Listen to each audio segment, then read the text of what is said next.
नमस्कार, आप देख रहे हैं बात देवभूमि की। मैं हूं आपके साथ सचिन चौहान।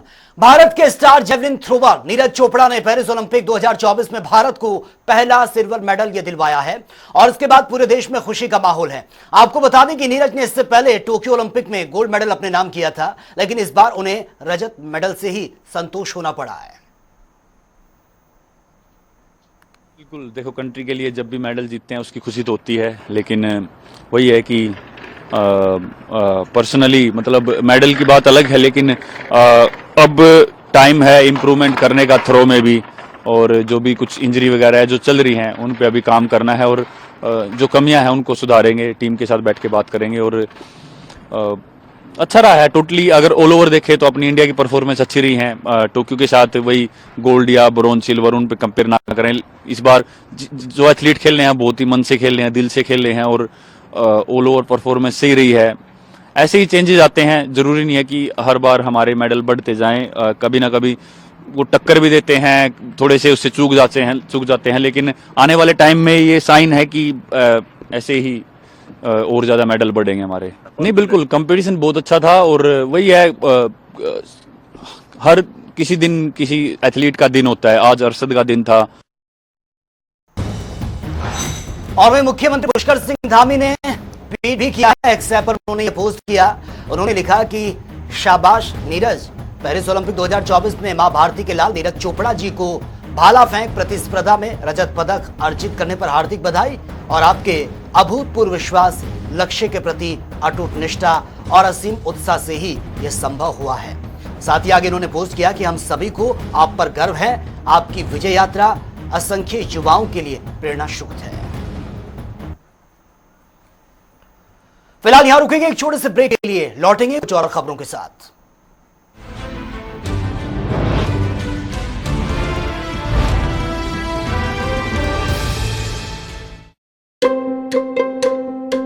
आया के कड़ा है यार, आ गया घर बैठे, अब नो टेंशन, सीधा खाते में पेंशन, नॉन स्टॉप। फिर तो दौड़ेंगे ना अपने बूढ़े घुटने भी नॉन स्टॉप। हरियाणा सरकार ने अब सामाजिक सुरक्षा पेंशन की राशि 1000 से बढ़ाकर रुपए 3000 कर दी है। तभी तो बढ़ता जा रहा है हमारा हरियाणा, नॉन स्टॉप हरियाणा।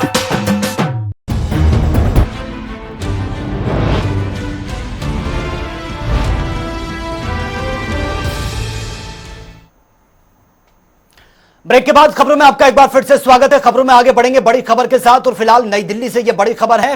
दिल्ली के दौरे पर है मुख्यमंत्री पुष्कर सिंह धामी, और सीएम धामी ने केंद्रीय जल शक्ति मंत्री से भी मुलाकात की है। राज्य की लंबित जल विद्युत परियोजनाओं पर विस्तार से चर्चा भी हुई है। तो दिल्ली के दौरे पर हैं उत्तराखंड के मुख्यमंत्री पुष्कर सिंह धामी, और यहां पर केंद्रीय जल शक्ति मंत्री से मुलाकात उनकी हुई है। राज्य की लंबित जल विद्युत परियोजनाओं पर विस्तार से चर्चा भी हुई है। मुलाकात की तस्वीर आपके सामने, केंद्रीय जल शक्ति मंत्री और उत्तराखंड के मुख्यमंत्री पुष्कर सिंह धामी आपको नजर आ रहे हैं। यह मुलाकात दिल्ली में हुई है। राज्य की लंबित जल विद्युत परियोजनाओं पर इस मुलाकात में विस्तार से चर्चा भी हुई है।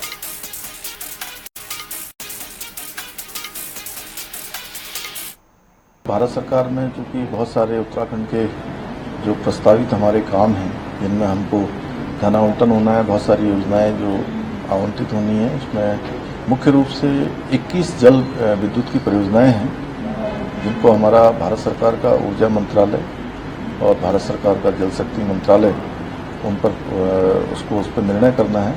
क्योंकि ये 21 परियोजनाएं जब हमारी हमको आवंटित हो जाएंगी तो एक बड़ी मेगावाट की जो बिजली है हमको प्राप्त होने लगेगी, जिससे कि उत्तराखंड के अंदर जो उद्योग धंधे बहुत तेज़ी से बढ़े हैं, जिसके कारण से विद्युत की मांग भी बढ़ी है। तो उस मांग को हम लोग जो है ठीक प्रकार से लोगों को दे पाएंगे।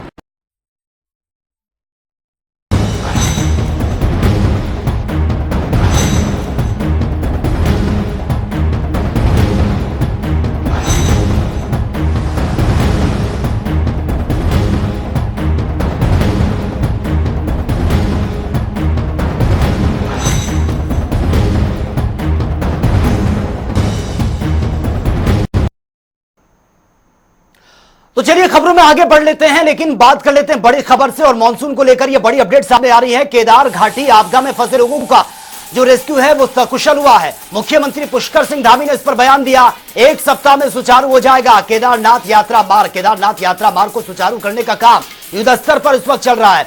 केदारनाथ पैदल मार्ग यात्रा जो है लैंडस्लाइड वहां पर हुआ था और 31 जुलाई की बारिश के चलते लैंडस्लाइड ये हुआ था और रास्ते लंबे समय से बंद थे, यात्री वहां पर फंसे हुए थे, लेकिन सकुशल उनका रेस्क्यू किया गया है। रास्तों को खोलने का काम युद्ध स्तर पर चल रहा है। तस्वीरें आपके सामने ही आप देख सकते हैं, जो वहां पर यात्री फंसे हुए थे उनको सकुशल रेस्क्यू किया जा रहा है और जैसे ही मौसम खुला है तो उनको आगे बढ़ाया जा रहा है। तो 1 सप्ताह में सुचारू होगा केदारनाथ मार्ग, लेकिन केदारनाथ मार्ग सुचारू करने के लिए काम युद्ध स्तर पर वहां पर चल रहा है और जो लोग दूर दूर से बाबा केदार के दर्शन करने के पहुंचे हैं उनको सकुशल यात्रा कराना सरकार की एक बहुत बड़ी रिस्पॉन्सिबिलिटी होती है और सरकार इस पर काम भी कर रही है।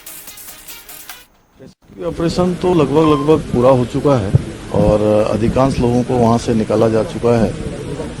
अब हमारा प्राथमिकता है कि जल्दी से जल्दी हम फिर से जो है यात्रा को प्रारंभ करें।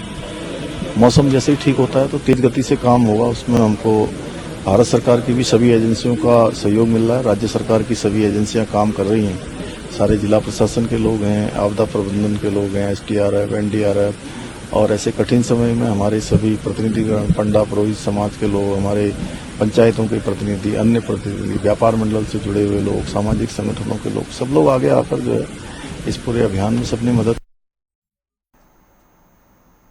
और वहीं नैनीताल से भी बड़ी खबर सामने आ रही है। नैनीताल में आज सुबह से बारिश का दौर जारी है। मौसम विभाग ने येलो अलर्ट जारी कर दिया है। अलर्ट पर प्रशासन और सभी रेस्क्यू टीमें इस वक्त मौके पर मौजूद हैं। नैनीताल में देर रात से रुक रुक कर बारिश हो रही है। हालांकि येलो अलर्ट जारी किया गया है। मौसम विभाग की तरफ से लोगों को भी ये अपील, ये सलाह उनको दी गई है कि वो ऐसी जगहों पर ना जाएं जो डेंजरस जोन में आते हैं, क्योंकि नदी नाले इस वक्त तूफान पर हैं और पहाड़ी क्षेत्रों में, खास तौर से अगर हम पहाड़ी क्षेत्रों की बात करें तो वहां पर स्थिति बहुत ज्यादा चिंताजनक बनी हुई है। आलम यह है कि लैंडस्लाइड हो रही है, बड़े बड़े बोल्डर भरभरा कर पहाड़ों से नीचे आ रहे हैं, रास्ते अवरुद्ध हो रहे हैं, नदी नाले उफान पर हैं और कुछ ऐसी जगह जो बहुत सेंसिटिव जोन में आती हैं उनको भी चिन्हित किया गया है। लोगों से अपील की जा रही है कि वो नदी नालों से दूरी बनाकर रखें और ऐसी जगहों पर बिल्कुल ना जाएं जहां पर सबसे ज्यादा खतरा है। तो देखिए, NDRF, SDRF की टीम लगातार इस चीज में जुटी हुई है, स्थानीय प्रशासन भी जुटा हुआ और सरकार खुद इसकी मॉनिटरिंग भी कर रही है।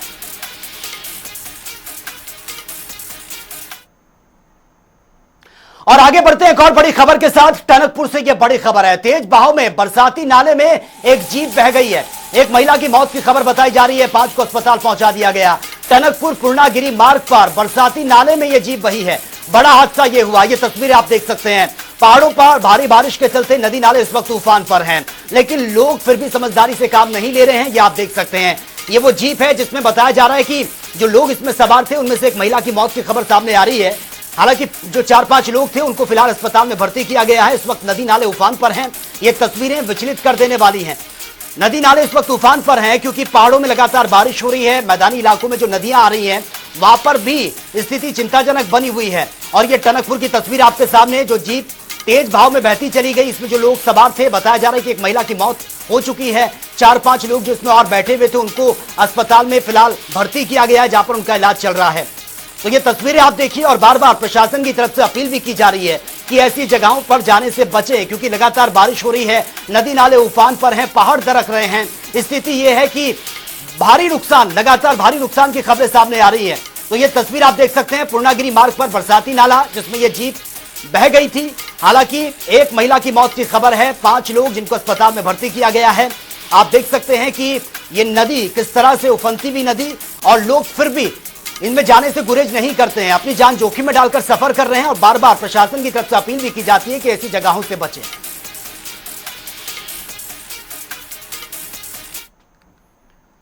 तो चलिए आगे बढ़ते हैं एक और बड़ी खबर के साथ। कालाडूंगी से यह बड़ी खबर है। कालाडूंगी और उसके आसपास के इलाकों में लगातार बारिश हो रही है। झमाझम बारिश से उमस भरी गर्मी से राहत तो मिली है, लेकिन जलभराव की स्थिति भी देखने को मिल रही है। बारिश से कालाडूंगी की बौड़ नदी का जलस्तर लगातार बढ़ता जा रहा है। देखिए, बारिश हो रही है, तमाम नदियां जो हैं वो इस वक्त उनका जो पानी का लेवल है वो बहुत ज्यादा बढ़ रहा है। नदी नाले इस वक्त तूफान पर हैं। प्रशासन की तरफ से भी लोगों से अपील की जा रही है कि वो ऐसी जगहों पर जाने से बचें, अपनी जान जोखिम में न डालें। लेकिन कालाडूंगी और उसके आसपास के इलाकों में लगातार बारिश हो रही है, जिस वजह से बौड़ नदी का जलस्तर बढ़ा हुआ है, खतरे के निशान से ऊपर है और लोगों से भी बार बार अपील की जा रही है। चलिए आगे बढ़ते हैं। नैनीताल में जोशीमठ जैसे हालात देखने को मिल रहे हैं। नैनीताल के खूपी गांव में एक बार फिर से भूस्खलन हुआ, जिसकी वजह से घरों में दरारें देखने को मिल रही हैं। भूस्खलन होने से खूपी गांव में बड़ा खतरा इस वक्त मंडरा रहा है। नैनीताल का खूपी गांव चारों तरफ से भूस्खलन की जद में आ गया। गांव में मंडरा रहे खतरे को देखते हुए अब स्थानीय लोग प्रशासन से खूपी गांव को विस्थापित करने या फिर गांव में हो रहे भूस्खलन का स्थायी उपचार करने की लगातार मांग भी कर रहे हैं। तो ये तस्वीर आप देखिए, नैनीताल की तस्वीर है। कुछ ऐसी ही तस्वीरें कुछ महीने पहले जोशीमठ में देखने को मिली थी, जहां पर मकानों में दरार पड़ रही थी। उसके बाद उस पर जमकर राजनीति भी हुई, सवाल भी उठे, लोगों को विस्थापित भी करना पड़ा और लोग अपनी मांगों को लेकर धरना प्रदर्शन पर भी बैठे थे। अब कुछ ऐसी ही तस्वीरें नैनीताल से भी सामने आ रही है, जहां पर लोग डरे हुए हैं। बताया जा रहा है कि यह गांव जो है, इस पूरे गांव में जितने भी मकान हैं, सब में दरारें पड़ चुकी हैं। कभी भी किसी भी वक्त बड़ा हादसा हो सकता है। यहां के लोग विस्थापित होने की मांग भी कर रहे हैं और यह भी कह रहे हैं कि अगर विस्थापित उनको नहीं किया जाता तो इस समस्या का समाधान होना चाहिए। समस्या तो भूस्खलन हर साल ही हो रखा है। रात को सो नहीं पाते हैं हम, एक दरारें आ रही है बहुत ज्यादा, और जिस वजह से बच्चों को भी हमको भी खतरा है। मतलब बाकी परेशानियों का, दिक्कतों का बहुत ही सामना करना पड़ रहा है। शिकायत कर रखी है। बीच में एसडीएम साहब भी आए थे और कमिश्नर साहब भी आए थे, हाँ दीपक रावत जी। उन्होंने भी कहा कि आप अब विस्थापन चाहते हैं, तो हमने कहा सर हम तो चाहते ही नहीं करके। अब और से मतलब सर कोई तो मतलब कोई जाना चाह रहे, कोई नहीं जाना है, लेकिन हमको तो बहुत खतरा है। इसलिए अगर हमारा हो सकता है विस्थापन तो हम जाएंगे। हमारे लिए तो बहुत ही ज्यादा खतरा है सर। ये दरारें देखने के लिए पीछे से इतनी भयंकर दरारें आ गई है। किसी समय ज्यादा बारिश में हमें बहुत ज्यादा डर लगता है। किसी समय भी मतलब टॉयलेट बाथरूम तो हमारा गड्ढा पूरा चला गया, एक खेत पूरा चला गया, टॉयलेट हवा में ही है बिल्कुल। मांग सर विस्थापन, हम तो पिछली बार भी कमिश्नर साहब भी आए थे, जो भी आता है हम तो विस्थापन के लिए कह रहे हैं। क्या ट्रीटमेंट कराया जाए तो अपनी निगरानी में कराया जाए। ट्रीटमेंट तो होता नहीं है कुछ भी वहाँ पर। तरह बहुत ज्यादा है सर। यहाँ पे रात को मतलब डर डर के रहते हैं और सोते नहीं है हम। रात भर बाहर ही देखने में रहते हैं, और लाइट चल जाए तो फिर तो हालत खराब हो जाती है। तो चलिए खबरों में आगे बढ़ते हैं एक और बड़ी खबर के साथ, और ये बड़ी खबर सामने आ रही है राजधानी देहरादून से। विधानसभा सचिवालय ने सत्र की अधिसूचना को जारी कर दिया है। 21 अगस्त को 11 बजे से सत्र की शुरुआत होनी है। 21 अगस्त को 11 बजे सदन की कार्यवाही जो है वो शुरू होगी और 21 से 23 अगस्त तक ये विधानसभा का मॉनसून सत्र चलना है। गैरसैंण में विधानसभा का भवन में यह सत्र चलेगा और विधानसभा सचिवालय ने सत्र की अधिसूचना बकायदा ये जारी कर दी है। इसकी डेट सामने आ चुकी है, यानी कि 21 अगस्त को 11 बजे इसकी जो कार्यवाही है सदन की वो शुरू होगी और 21 से 23 अगस्त तक ये विधानसभा का मॉनसून सत्र चलना है। लेकिन सबसे खास बात यह है कि ये सत्र जो है गैरसैंण में चलेगा, जिसको लेकर अक्सर जो राजनेता है वो कतराते हैं। और गैरसैंण एक वो केंद्र है जिस पर उत्तराखंड की राजनीति इर्द गिर्द घूमती है। तो फिलहाल ये बड़ी खबर सामने आ रही है विधानसभा के मॉनसून सत्र को लेकर।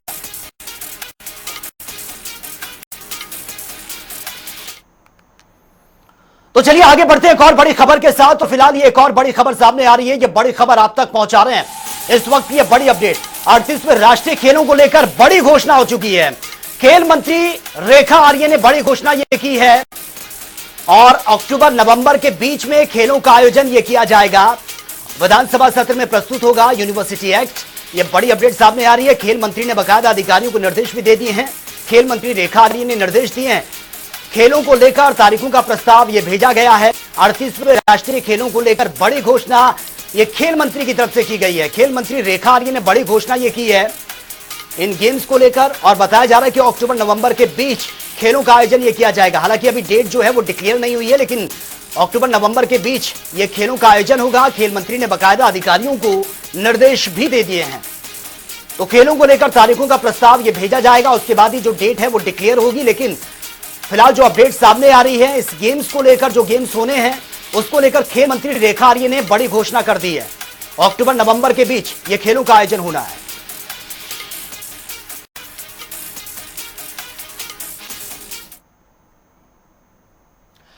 और वही कांग्रेस प्रदेश प्रभारी कुमारी सैलजा के अध्यक्षता में उत्तराखंड कांग्रेस की दिल्ली में एक बड़ी बैठक हुई है और बैठक में केदारनाथ उपचुनाव के साथ ही निकाय चुनाव की रणनीति पर मंथन भी हुआ है। और वहीं बैठक में कांग्रेस प्रदेश अध्यक्ष करण माहरा, नेता प्रतिपक्ष यशपाल आर्य और पूर्व सीएम हरीश रावत, पूर्व नेता प्रतिपक्ष प्रीतम सिंह समेत सभी वरिष्ठ नेता बैठक में मौजूद रहे। सामान्य प्रोग्राम जो है, आगे विधानसभा का चुनाव है केदारनाथ में और उसके बाद लोकल बॉडीज के चुनाव हैं, फिर पंचायतों के चुनाव हैं। तो उसके विषय में हमने आज तक क्या स्थिति है, कैसे इन चुनावों में हम आगे बढ़ेंगे, बद्रीनाथ का चुनाव हो या चाहे मंगलौर का चुनाव हो, बड़ी जीत मिली है और निश्चित रूप से एक कांग्रेस की जीत है, विचारधारा की जीत है। भारतीय जनता पार्टी के कुशासन के प्रति लोगों की नाराजगी, जो वायदे किए थे भारतीय जनता पार्टी ने, प्रचंड बहुमत की सरकार, देश में भी सरकार और उत्तराखंड में भी भारतीय जनता पार्टी की सरकार रही है, लेकिन जो वायदे किए थे चुनाव के दौरान, जो इन्होंने जनता के साथ वो भरोसा दिलाया था, लेकिन वो भरोसा टूट सा गया। जनता ने फैसला किया और जिससे वहां के स्थानीय विधायक ने पार्टी छोड़कर भारतीय जनता पार्टी ज्वाइन की। और मसूरी में 500 साल से भी ज्यादा पुराने नाग मंदिर में नाग पंचमी का पर्व धूमधाम के साथ मनाया गया है। इस मौके पर मसूरी और आसपास के क्षेत्र से हजारों की संख्या में श्रद्धालु नाग मंदिर पहुंचे हैं, जहां पर मंदिर में स्थापित 500 साल से भी ज्यादा पुरानी मूर्ति का दुग्धाभिषेक यहां पर किया गया है। नाग पंचमी का पर्व हर वर्ष जो मनाया जाता है और इसको जो है बहुत आस्था है नाग देवता पर। क्षेत्र का ये हमारा कुल देवता है और स्थान देवता भी यही है।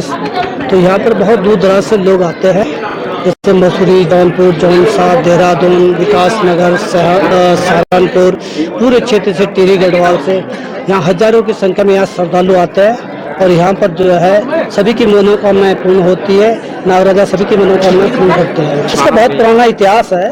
उस टाइम मसूरी भी नहीं हुआ करता था, मसूरी तो बहुत बाद में बसा है। ये सारा जो है ग्राम प्यारकुली की ही। राधे राधे और भगवान नागराज की कृपा सभी के ऊपर बनी रहे। तो आज यहाँ पर आप देख रहे हैं कि नाग पंचमी के उपलक्ष्य में यहाँ मंदिर में भागवत भी करवाई जा रही है, जो नाग देवता मंदिर समिति के द्वारा कराई गई है। और आप देख रहे होंगे सुबह से यहाँ मतलब 4 बजे से लोगों का तांता लगा हुआ है मंदिर में भगवान नागराज के दर्शन करने के लिए। और कहते हैं कि इस क्षेत्र के ये सिद्धपीठ है यहाँ नागराज देवता का, भद्राज देवता का, और ये क्यारी गांव, भट्टा गांव के जो इष्ट देवता हैं उनका यहाँ पे मंदिर बनाया हुआ है। तो यहाँ ये विशेषकर इन्हीं के लिए नहीं, सभी जगह के लिए कोई भी भक्त यहाँ पर आ सकता है दर्शन करके। और भगवान नागराज आज नाग पंचमी के दिन क्या है, जो आपका काल सर्प योग है कुंडली में, तो उसका पूजन करवा के आज यहाँ मंदिर में अगर आप पूजन करवा रहे तो वो काल सर्प दोष हमेशा के लिए खत्म हो जाता है। तो भगवान नागराज की बहुत बड़ी महिमा है। जौनपुर क्षेत्र में, हमारे टिहरी क्षेत्र में, पौड़ी क्षेत्र में बहुत महानता है नागराज भगवान की। और मनवांचित फल देने वाले और मतलब जिसको बोलते हैं कलयुग में तुरंत फल देने वाले, तो भगवान कृष्ण के जो अवतार हैं, ऐसे भगवान सेम नागराज जिनका मुख्य धाम उत्तर द्वारिका सेम मुख्य में है और यहाँ पर नाग रूप में विराजमान हो रखे हैं और सभी भक्तों का कल्याण कर रहे हैं। और में कुमाऊं मंडल के अल्मोड़ा और पिथौरागढ़ नगर पालिका को उच्चीकरण कर नगर निगम करने पर सरकार की ओर से विचार इस पर किया जा रहा है। और इसी तरह गढ़वाल मंडल के डोईवाला नगर पालिका को तृतीय श्रेणी से उच्चीकृत कर प्रथम श्रेणी में करने का विचार ये किया जा रहा है। इस पर जानकारी देते हुए मंत्री प्रेमचंद अग्रवाल ने बताया कि समय समय पर नगर निकायों का उच्चीकरण किया जाता है और ऐसे में हमारी सरकार अल्मोड़ा नगर पालिका को उच्चीकृत कर नगर निगम और साथ ही पिथौरागढ़ नगर पालिका को उच्चीकृत कर नगर निगम करने पर विचार कर रही है। कि जिस प्रकार से उत्तराखंड के अंदर समय समय पर उच्चीकृत उसका करने का काम करते हैं, उसी क्रम में अल्मोड़ा और पिथौरागढ़ के जो नगर पालिकाएँ थी उनको उच्चीकृत किया जा रहा है। उसमें किसी प्रकार का सीमा विस्तार नहीं हो रहा है। जो लोग इसको गलतफहमी या भ्रम की स्थिति पैदा कर रहे हैं, मेरा उनसे आग्रह है कि पूरा विषय वस्तु स्थिति को समझना चाहिए। हम लोग नगर पालिका का उच्चीकरण कर रहे हैं, उच्चीकृत कर रहे हैं ताकि वहाँ पे और अच्छी सुविधाएं और अच्छा विकास अल्मोड़ा और पिथौरागढ़ का हो सके, इसलिए उसको नगर निगम में हम उच्चीकृत करने पर विचार कर रहे हैं। और ऐसे ही डोईवाला जो देहरादून जनपद में है और उसकी नगर पालिका को 3 से 1 श्रेणी में लाने के लिए भी, यानी उसका भी उच्चीकरण करने का भी हम लोग विचार कर रहे हैं। तो फिलहाल इस बुलेटिन में मेरे साथ इतना है, लेकिन तमाम खबरों के लिए आप बने रहिए जनता टीवी के साथ। नमस्कार।